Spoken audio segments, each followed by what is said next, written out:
नमस्कार दोस्तों, आप सभी को नवरात्रि की हार्दिक शुभकामनाएं। आज हम शुरू करने जा रहे हैं दुर्गा सप्तशती का चौथा अध्याय। ऐसा माना जाता है कि नवरात्रि में भगवती जगदम्बा की आराधना करने के साथ ही अगर आप दुर्गा सप्तशती का पाठ पढ़ते हैं या फिर सुनते हैं तो इससे नवरात्रि का संपूर्ण फल आपको प्राप्त होता है। तो पाठ को पूरा सुनिए और वीडियो के साथ अंत तक बने रहिएगा। दुर्गा सप्तशती का चौथा अध्याय। ध्यान। सिद्धि की इच्छा रखने वाले पुरुष जिनकी सेवा करते हैं और जिन्हें देवता सब ओर से घेरे रहते हैं, जया नाम की दुर्गा देवी का ध्यान करें। उनके श्रीअंगों की चमक काले मेघ के समान श्याम है।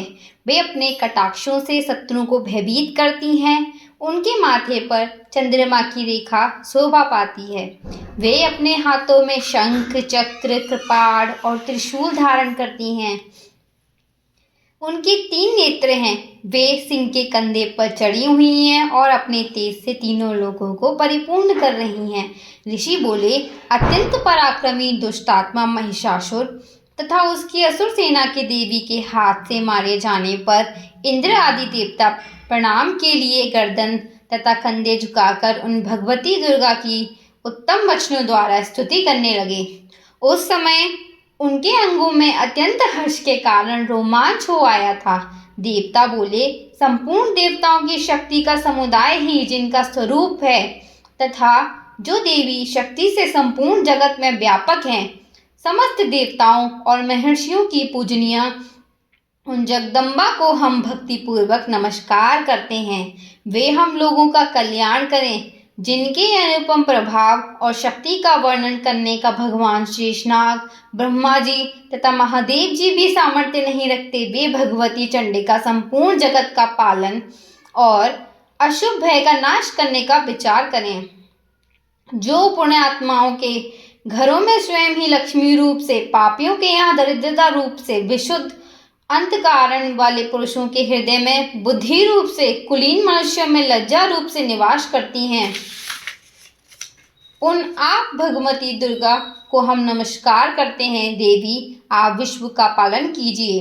देवी, आपके इस अगम रूप का असुरों को नाश करने वाले महान पराक्रम तथा समस्त देवताओं और दैत्यों के समक्ष युद्ध में प्रकट किए हुए आपके अद्भुत चरित्रों का हम इस प्रकार वर्णन करें।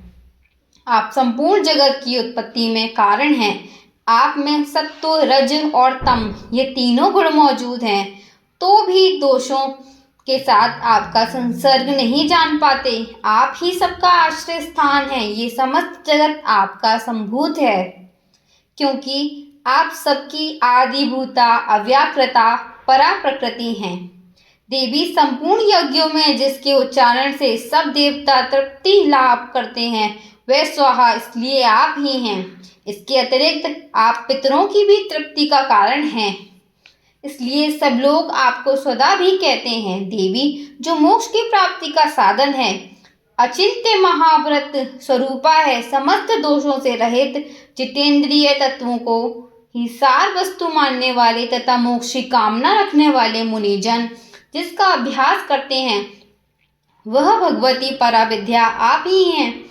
आप शब्द स्वरूपा हैं। अत्यंत निर्मल ऋग्वेद, यजुर्वेद तथा उद्गीत के मनोहर पदों के पाठ से युक्त सामवेद का भी आधार आप ही हैं। आप देवी त्रयी, तीनों वेद और भगवती 6 ऐश्वर्यों से युक्त हैं।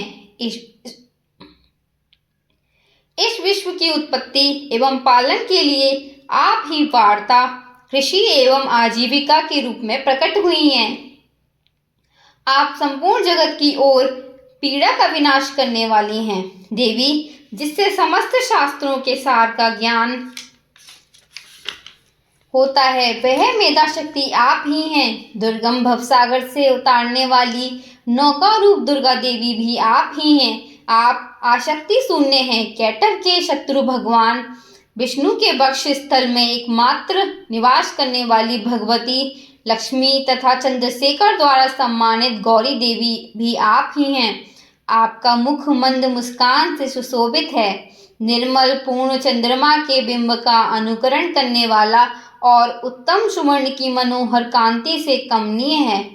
तो भी उसे देखकर महिषासुर को क्रोध हुआ और सहसा उसने उस पर प्रहार किया।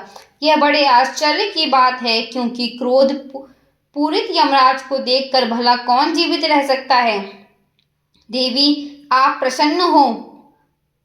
परमात्मा स्वरूपा आपके प्रसन्न होने पर जगत का अभ्युदय होता है और क्रोध में भर जाने पर आप तत्काल ही कितने कुलों का सर्वनाश कर डालती हैं। यह बात अभी अनुभव में आई है, क्योंकि महिषासुर की यह विशाल सेना क्षण भर में आपके क्रोध से नष्ट हो गई है। सदा अभ्युदय प्रदान करने वाली आप जिन पर प्रसन्न रहती हैं, वे ही देश में सम्मानित हैं। उन्हीं को धन और कीर्ति की प्राप्ति होती है।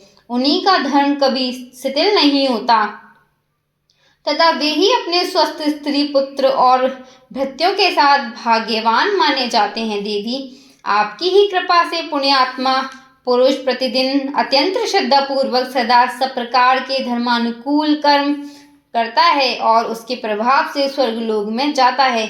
इसलिए आप तीनों लोकों में निश्चय ही अभिष्ट फल देने वाली हैं। माँ दुर्गे, आप स्मरण करने पर सब प्राणियों को भय कर हर लेती हैं और स्वस्थ पुरुषों द्वारा चिंतन करने पर उन्हें परम कल्याणकारक बुद्धि प्रदान करती हैं। दुख, दरिद्रता, संकट और भय हरने वाली देवी, आपके सिवा दूसरी कौन है जिसका चित्त सबका उपकार करने के लिए सदा ही दयार्द्र रहता हो। देवी, इन राक्षसों को मारने से संसार को सुख मिले तथा ये राक्षस चिरकाल तक नरक में रहने देने के लिए भले ही पाप करते रहे हों, इस समय संग्राम में मृत्यु को प्राप्त होकर स्वर्गलोक में जाएं। निश्चय ही यही सोचकर आप शत्रुओं का वध करती हैं। आप शत्रुओं पर शस्त्रों का प्रहार क्यों करती हैं? समस्त शत्रुओं को दृष्टिपात मात्र से ही भस्मसात क्यों नहीं कर देती? इसमें एक रहस्य है। यह शत्रु भी हमारे शस्त्रों से पवित्र होकर उत्तम लोकों में जाएं, इस प्रकार उनके प्रति भी आपका विचार अत्यंत उत्तम रहता है।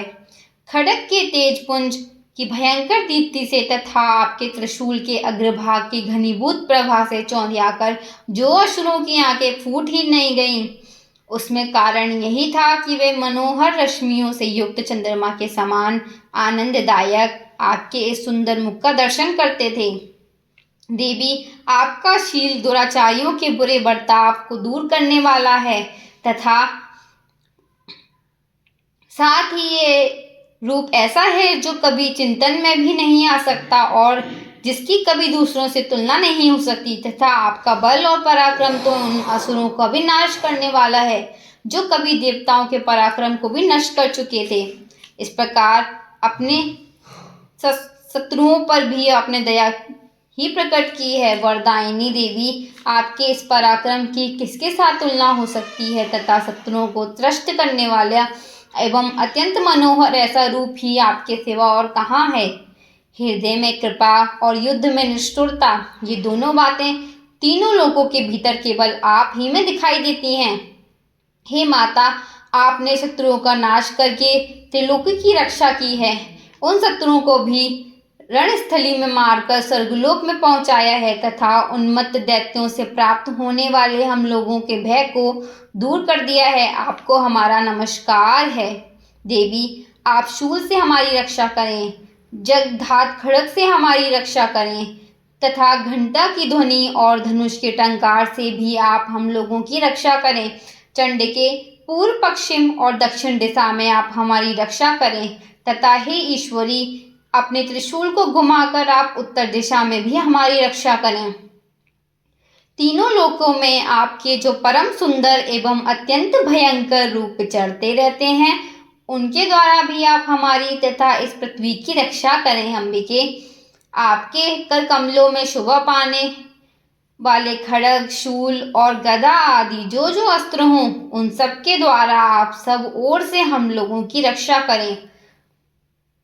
ऋषि बोले। इस प्रकार देवताओं ने जगन्माता दुर्गा की स्तुति की और नंदन वन के दिव्य पुष्पों एवं गंध चंदन आदि के द्वारा उनका पूजन किया। फिर सबने मिलकर जब भक्ति पूर्वक दिव्य धूपों की सुगंध निवेदन की, तब देवी ने प्रसन्न वदन होकर प्रणाम करते हुए सब देवताओं से कहा। देवी बोली, देवताओं, तुम सब लोग मुझसे जिस बात की कामना करते हो उसे मांगो।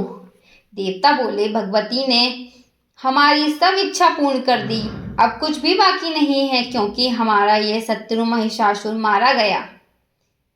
महेश्वरी, इतने पर भी आप हमें और वर देना चाहती हैं, तो हम जब जब आपका स्मरण करें तब तब आप दर्शन देकर हम लोगों के महान संकट निवारण कर दिया करें, तथा प्रफुल्ल वदन अंबिके, जो मनुष्य इन स्तोत्रों द्वारा आपकी स्तुति करे उसे धन संपत्ति और ऐश्वर्य देने के साथ ही उसकी धन और स्त्री आदि संपत्ति को भी बढ़ाने के लिए आप सदा ही प्रसन्न रहें।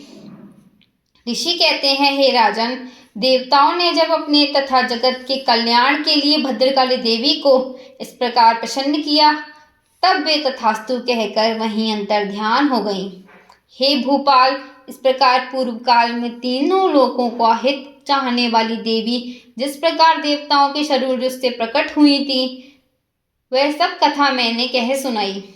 अब पुनः देवताओं का उपकार करने वाली वे देवी असुरों तथा निशुम का हनन करने एवं सब लोगों की रक्षा करने के लिए गौरी देवी के शरीर से जिस प्रकार प्रकट हुई थी, वह सब कथा मेरे मुंह से सुनो।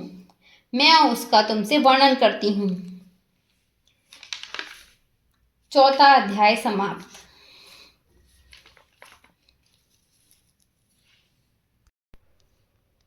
उम्मीद करती हूँ कि ये वीडियो आपके लिए उपयोगी होगी। अगर वीडियो अच्छी लगी हो तो लाइक कीजिए, संभव हो तो शेयर भी कीजिए, और चैनल पर पहली बार आए हैं तो सब्सक्राइब करके बेल आइकन को ज़रूर प्रेस कर लीजिए। इससे यह होगा कि इस चैनल पर जो नई वीडियो अपलोड होगी उनका नोटिफिकेशन आपको सही समय पर प्राप्त होगा। मिलती हूँ आपसे अगली वीडियो में, तब तक के लिए जय माता दी।